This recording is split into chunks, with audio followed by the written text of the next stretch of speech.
سورہ کہف میں اصحاب الکہف کے بارے میں اللہ تعالیٰ نے مثال دی اور جب بیان کیا ہے کہ کچھ لوگ کہیں گے کہ وہ 3 تھے اور چوتھا کتا تھا. وَيَقُولُونَ خَمْسَةٌ سَادِسُهُمْ كَلْبُهُمْ، اور کچھ کہیں گے کہ 5 تھے اور چھٹا والا کتا تھا. رَجْمًا بِالْغَيْبِ وَيَقُولُونَ 7 وَثَامِنُهُمْ كَلْبُهُمْ، اور کچھ اور کہیں گے کہ وہ 7 تھے اور 8واں کتا تھا. لیکن یہاں پہ اس کے بعد کہا ہے رجمًا بالغیب.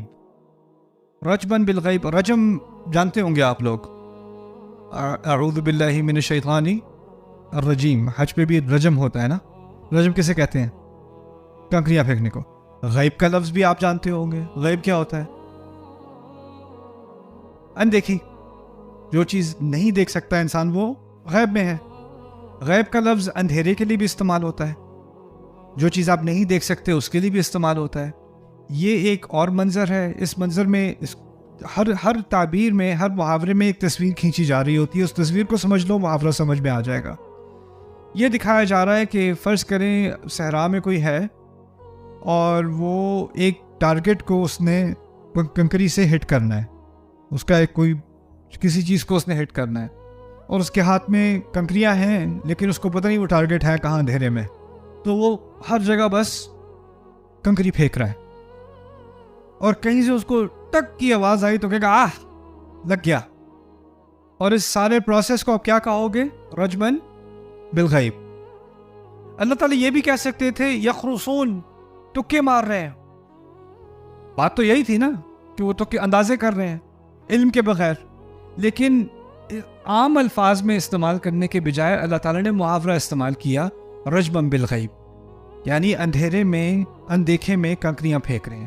کیونکہ اندازہ لگانے سے جو فائدہ ہوتا وہ کم ہوتا اور اس محاورے سے جو فائدہ نکل رہا ہے وہ زیادہ ہے. اس فائدے کو سمجھنے کی کوشش کرتے ہیں.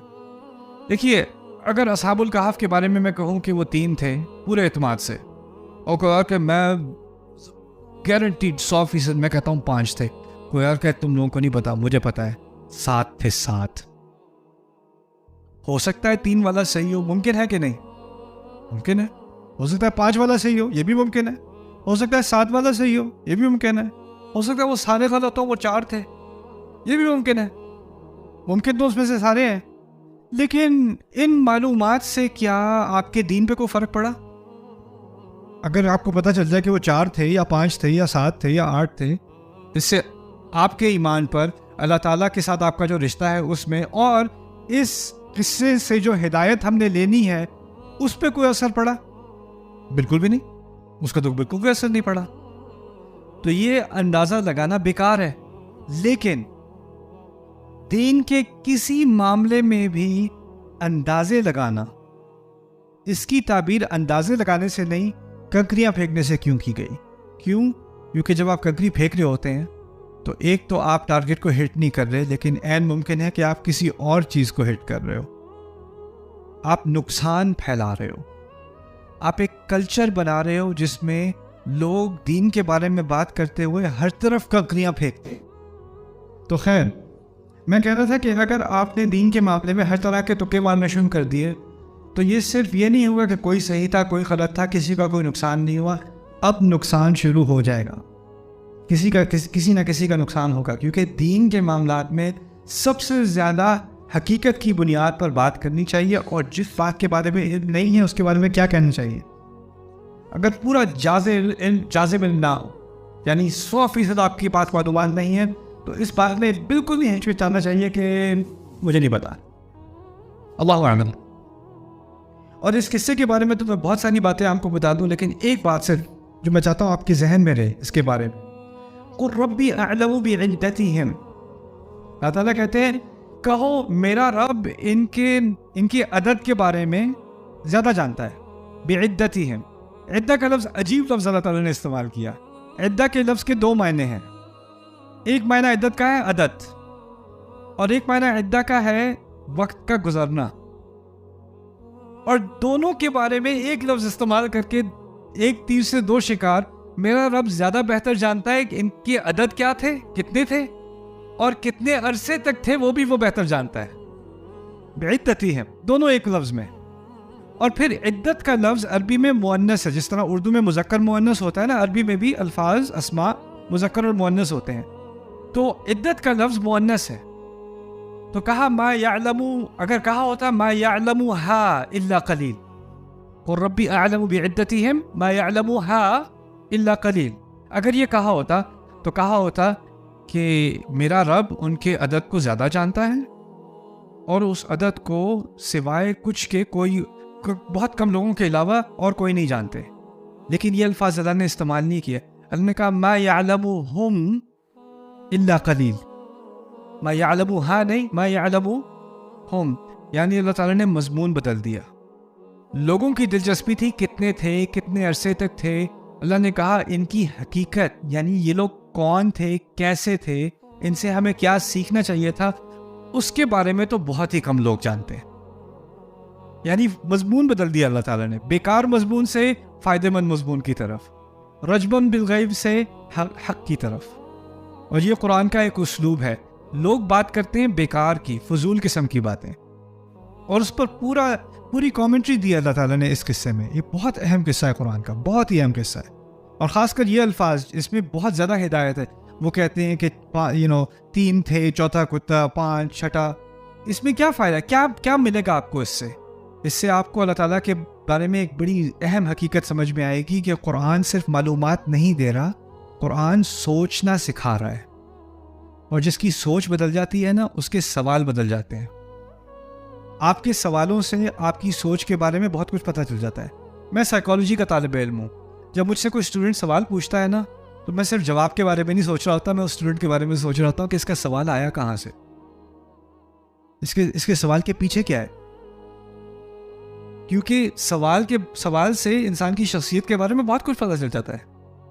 میں عربی جب پڑھا رہا ہوتا ہوں تو عربی کے بارے میں بھی اسٹوڈنٹس کبھی سوال پوچھتے ہیں کہ یہ کانسیپٹ کیا ہے، اس کے بارے میں سوال پوچھا. اس کے سوال سے مجھے پتہ چل جاتا ہے کہ اس کے پیچھے 3 سٹیپ پہلے اس کی کنفیوژن کہاں ہے. جس طریقے سے اس نے سوال پوچھا ہے نا، مجھے اندازہ ہو جاتا ہے پیچھے کیا ہو رہا ہے. اسی طرح یہاں پر اللہ تعالیٰ ایک بڑی عظیم حکمت سکھا رہے ہیں. اس کی میں عجیب سی مثال ہے، لیکن میں آپ کو مثال کے ذریعے بات سمجھانے کی کوشش کرتا ہوں. فرض کریں کوئی بزنس پروفیسر ہے، بہت مشہور، اس نے بزنس چلایا، بہت کامیاب ہوا بزنس کی دنیا میں. پھر اس نے بزنس سے ریٹائر کر کے کہا چلو میں اب آنے والی نسل کا کچھ فائدہ کرنا چاہتا ہوں. تو اس نے کوئی بزنس ماسٹرز پروگرام تھا، اس میں وہ پروفیسر لگ گیا اور انٹرپرینورشپ اس نے پڑھانی شروع کر دی کہ میں ان لوگوں کو بھی کچھ سکھا دوں پریکٹیکلی. کتابی نالج تو یہ لیتے ہیں، لیکن کیونکہ میں اس دنیا سے ہوں تو میں ان کو کچھ چیزیں جو حقیقت کی دنیا کی ہیں بزنس سے، ان کے بارے میں کچھ سکھا دوں. تو اس نے ایک پوری اپنے تجربے کا خلاصہ اس نے ایک کہانی کے ذریعے اپنے اسٹوڈنٹس کو سکھایا کہ دیکھیں، فرض کریں کوئی ایک دکان کھولنا چاہ رہا ہے، اس کو پہلے دیکھنا پڑا کہ میں کون سی لوکیشن میں کھولوں، پروڈکٹ کہاں سے لوں، ٹیکسز کیسے میں کیلکولیٹ کروں، اور کیا نام ہے سیکیورٹی کا انتظام کیسے کروں، اسٹاف کو کیسے ہائر کروں. اس نے پوری ایک قصہ بنایا ایک بزنس کے شروع کرنے کا نا. اس میں کس چیز کا خیال کرنا پڑتا ہے، کون سی چیزوں کو کیلکولیٹ کرنا پڑتا ہے. وہ ساری معلومات اس نے بڑی خوشی سے اس نے اسٹوڈنٹس کے سامنے پیش کی، بہترین قصے کے ذریعے آرگنائزڈ. اور ان اسٹوڈنٹس جو بیٹھے ہیں ان میں سے ایک نے ہاتھ اٹھایا، سر ایک سوال ہے، جو یہ بزنس کھولا ہے تو کس رنگ کے ساکس پہننے چاہیے جاتے ہوئے؟ اور اٹھایا، اچھا لنچ میں برگر کھایا جائے ہر روز بزنس میں یا پھر پیزا کھائیں؟ سوال تو ہے، کسی نہ کسی طرح بزنس سے متعلق تو ہے، لیکن بالکل بیکار قسم کا سوال جس کا اس اصل مقصد سے کوئی تعلق نہیں ہے، کوئی بھی تعلق نہیں ہے. اور یہی اٹ پٹانگ حرکت ہم دین کے ساتھ بھی کر سکتے ہیں. اور جب ہم دین کے ساتھ کرتے ہیں اس کو کہیں گے رجمن بالغیب. ہر طرف کنکریاں پھینک رہے ہو، مجھے اس کا بھی جواب چاہیے، اس کا بھی جواب چاہیے، اس کا بھی جواب. سر میرا کسی نے مجھ سے کچھ دن پہلے پوچھا تھا کیا جبریل علیہ السلام نے اللہ تعالیٰ کو دیکھا ہے؟